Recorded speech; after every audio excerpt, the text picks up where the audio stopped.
In this class we're going to talk about dissertations and projects, and we're going to give one view of how to go about delivering a dissertation or project. But to start, it's an important skill that students should have. It shows the student's ability to work independently, and that is good on a CV, on a curriculum vitae. It shows independence, and employers like that. And also, in moving on through education onto more advanced courses, being able to demonstrate independent work, independent thinking, is an important skill.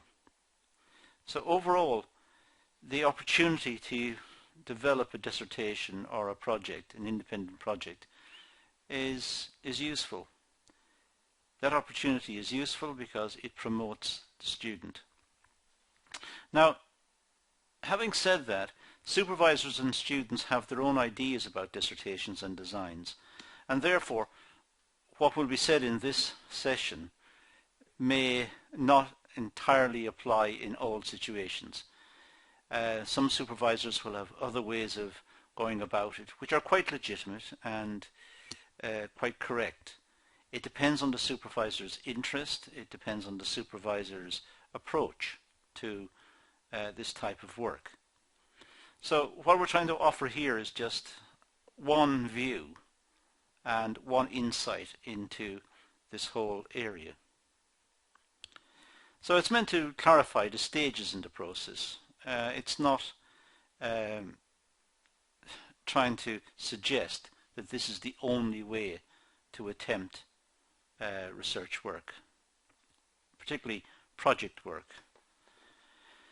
But having said all of that, having given those disclaimers, let's move into to see what we recommend as an approach at the higher national diploma and undergraduate levels.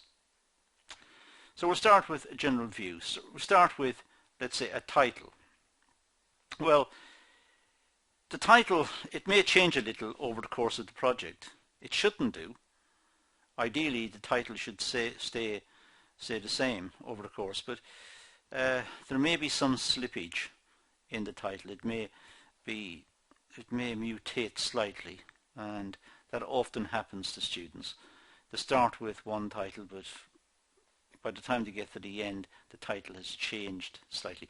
But it shouldn't do. It should stay the same right throughout. A title is usually made up from two parts, and this is not often recognized by many students. But the two parts are a theory part and an application part. Usually titles have two parts to them. It just looks like a title when it's read out, but in fact, if you reflect on it for a few moments, you'll see that it is made up from two parts. Take an example of a title. Say, an analysis of the leadership style of Bill Gates during the period leading up to his retirement from Microsoft. Now, that's the title of the project, let's say. It's in the business area. This particular one could be in the HR, the human resource area. It's a project looking at the leadership style of Bill Gates leading up to the period of his retirement.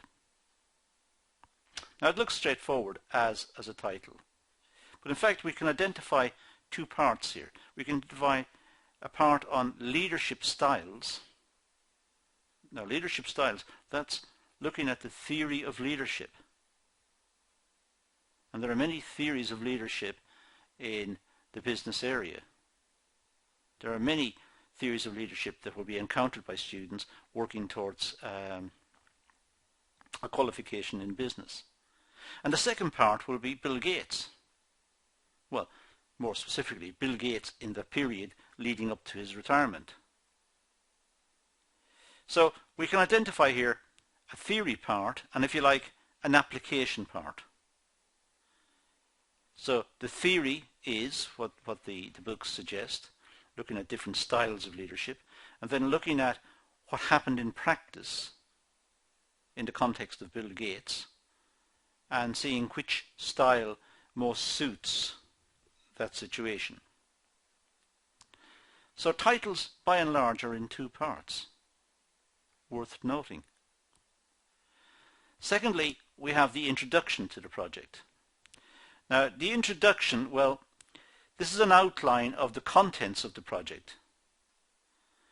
And it should happen at the start, because it's the introduction, it's the second point.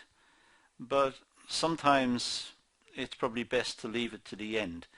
It's not good practice to leave it to the end, because it's going about things backwards, but often, having written up the project, the introduction is easily done by looking at what is on the paper and talking about what will happen, because there is a good indication, there's a clear indication of what's on the paper, what's being completed.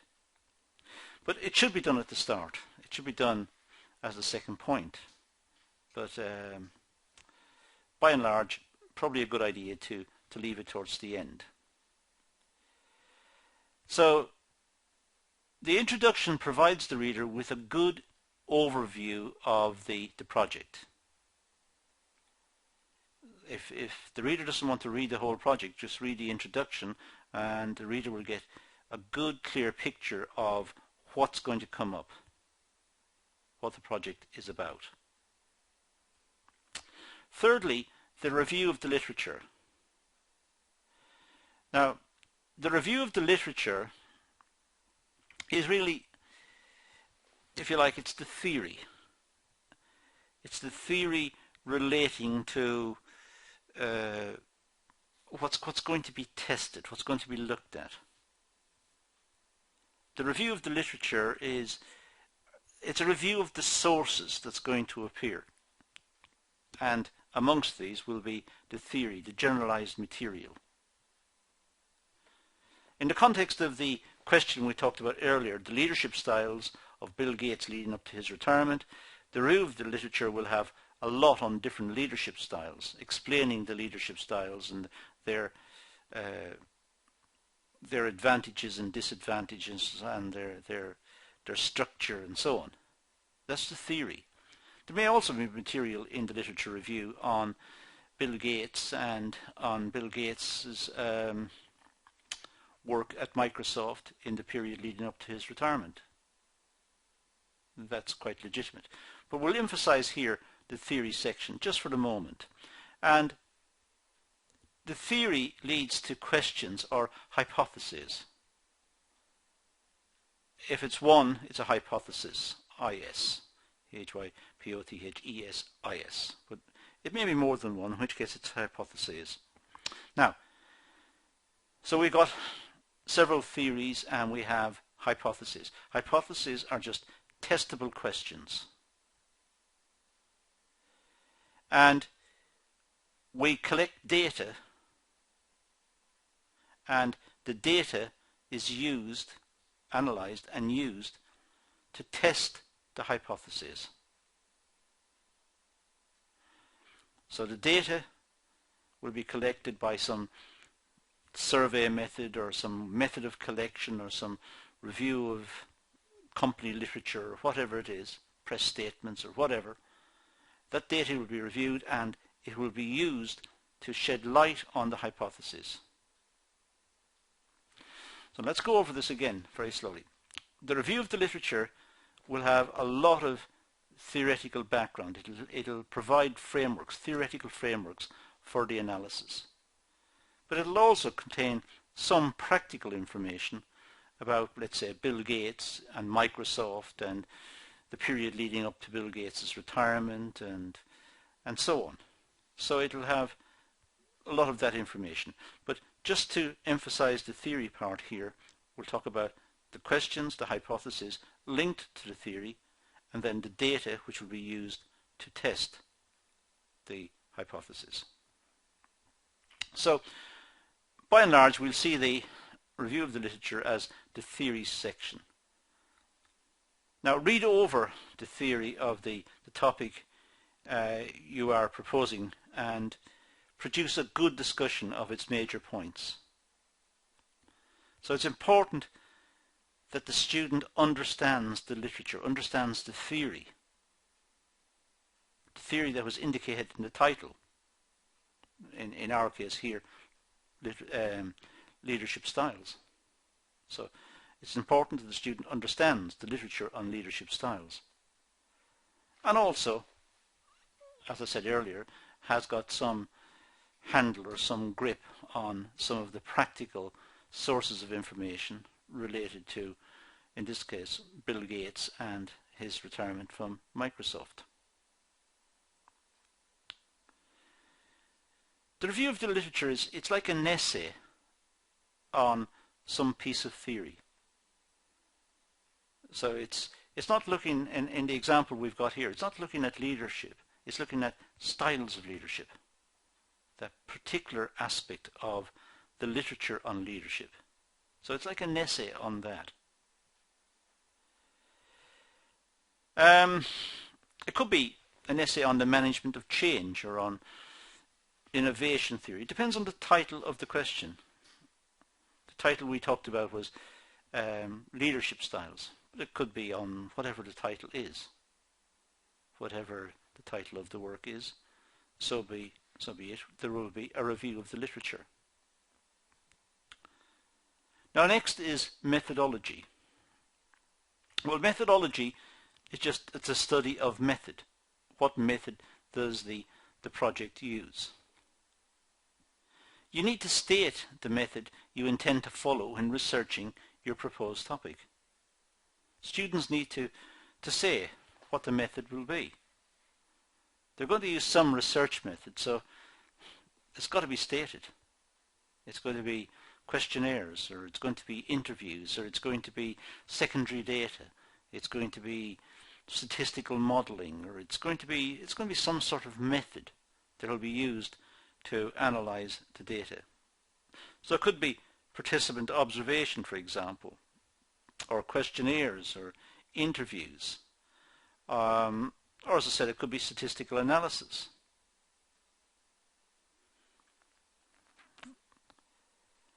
Now there are two parts here.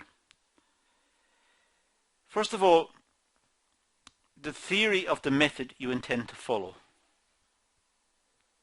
If you're going to look at interviews, what's the theory of interviews? What's an interview trying to do? It's trying to get information in an unbiased fashion. So what do you understand by bias? What's understood by piloting the questions in advance? If it's trying to work out attitudes of people, what are attitudinal scales?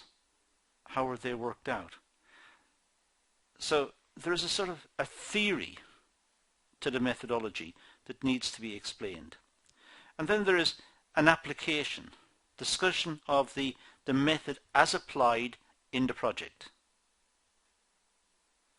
So the methodology applies the theory that's been worked out. So if it's going to use, as I said, interviews, then the background to interviews is explained, if you like, that's in the theory section, and then the application. The actual interviews were used to inquire into the topic under consideration in this particular dissertation.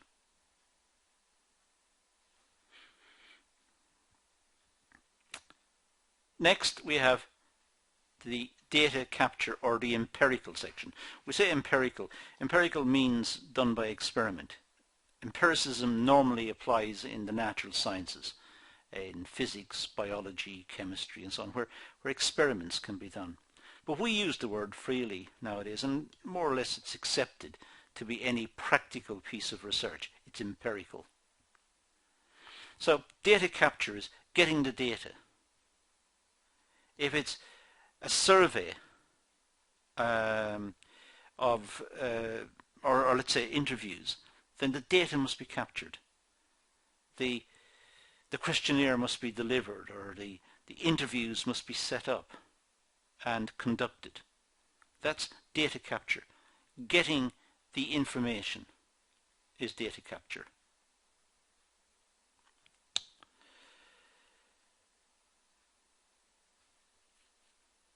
This is the way that you collect the data and what you found.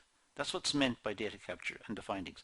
It's the way you collected the data and what you actually found. It should include any problems that you have encountered and any criticisms of the procedures that you want to include. It should be open and honest. It's important that the work in this context is open. In other words, that if there was bias or there's a suspicion of bias, it's declared in the write-up. Don't leave it for the reader to criticize. The writer should do the criticism. That means that the reader will have more respect for the writer. Having got the data, having got the methodology, then it's possible to do an analysis. Putting the theory and the data together enables an analysis. To what extent does the data support the theory or reject the theory?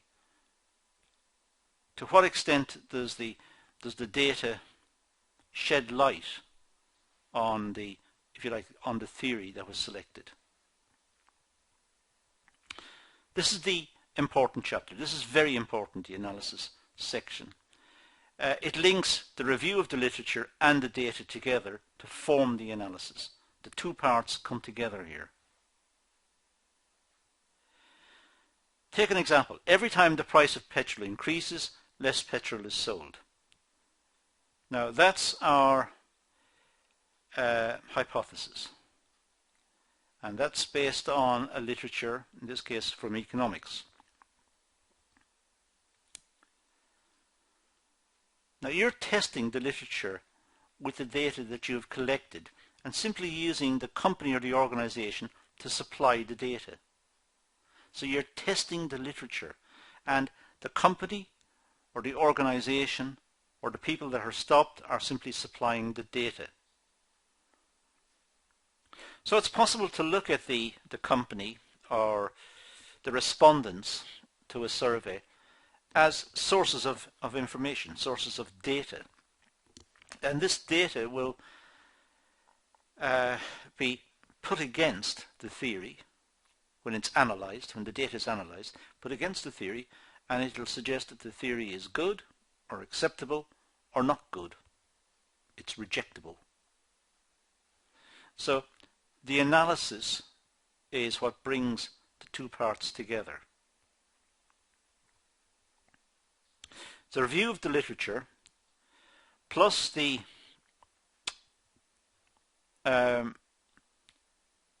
data capture, the empirical work. So the review of the literature plus the data capture is equal to the analysis. That's where the analysis comes from. So it's based on the previous chapter, the data capture, and it's based on the literature. The methodology tells us how the data was captured. So putting 3 and 5 together gives us the analysis. 3 plus 5 equals 6 in this case. So we have the review of the literature. That should be a bit higher up, that arrow. The data capture and the analysis. Then we come to the conclusions.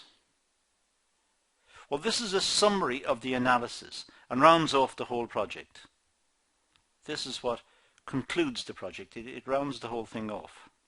It's a snapshot of the project, and the reader should be able to understand the project from this chapter. It's, if you like, it's a summary of the whole exercise, the whole project. The conclusion comes directly from the analysis. Conclusions can't come from anywhere else. If the conclusions are statements that are not worked out in the analysis, then they are wrong. They are outside of the remit of the project. In legal terms, they would be classified as ultra vires. They're outside of the law. They're outside of what was required. The conclusions must come from the analysis, entirely from the analysis. So we've now got a very integrated picture of our project. It's also a bibliography, which is a list of sources used, and it should be in alphabetic order. Try to make it easy for the reader. It should be in alphabetic order: surname, forename, date of publication, title, publisher, place of publication. For example, Keynes, and the forenames would be John Maynard. The title, The General Theory of Employment, Interest and Money. The date of publication, 1936. The publisher, Macmillan. And the place of publication, London.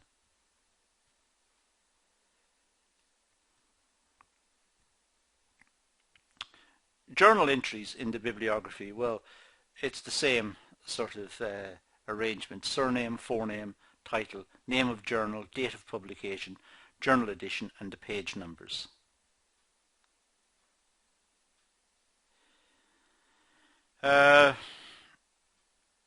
If it's a World Wide Web entry, it's the surname, forename, title, the web address, and the date it's accessed. Always put in the date it's accessed, because websites change sometimes. They're not accessible. If the reader wants to check it, it may not be available. So it's best to put the date in which the website was accessed. There is a point here that should be stressed, that the bibliography contains all of the sources used. Contains the sources that are used. Nothing else is needed, just the sources that are used. And they should be referenced throughout the work using the Harvard system of referencing. Now, these are the subject of separate videos which you should look at. The Harvard system of referencing is used, or should be used, right throughout the work, from the introduction onwards, onto the conclusion. Anywhere a source of information crops up in the project, it should be referenced using the Harvard system of referencing and the full title of the reference produced in the bibliography. As I said, there are separate videos on the Harvard system, so you should look at those. Lastly, we have appendices. Now, the appendices, well, they comprise of material that you wish to provide to the reader, but do not wish to be included in the word count or in the project overall assessment. It may be articles that you've found that the reader would find difficult to find. It may be clippings from newspapers or magazines, or clips of videos, or whatever. Material that the reader would find difficult to find. So the appendices, don't make the appendices too long, but just any material that was found and the reader would find it difficult to locate, perhaps put it into the appendix and reference it in the main body. Call it Appendix 1, Appendix 2, and so on. Now, I mentioned earlier about the Harvard system. Well, the style and presentation of the work should be based on the Harvard system. The standard of English used: make sure grammar is good, spelling's perfect, and pagination. Make sure that the pages are worked out properly and there is not pages starting halfway down the page and starting at the bottom of the page. Make sure the pages look right. So make sure the standard of English is correct. Take time with making sure that the write-up looks professional. Nowadays, word processing packages, desktop publishing packages, have got built-in spell checkers and grammar checkers and so on, and try to enable those and see what it's turning up. Also, read over it several times. Don't just write it up and submit it the next day.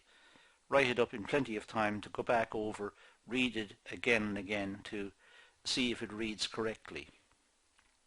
It's often the case when a work has been written up and left for a couple of days, go back and read it, you will find mistakes and you'll find errors in it. The nice thing about having it on computer file is it can be shifted around quite easily, and material may be added or subtracted as required.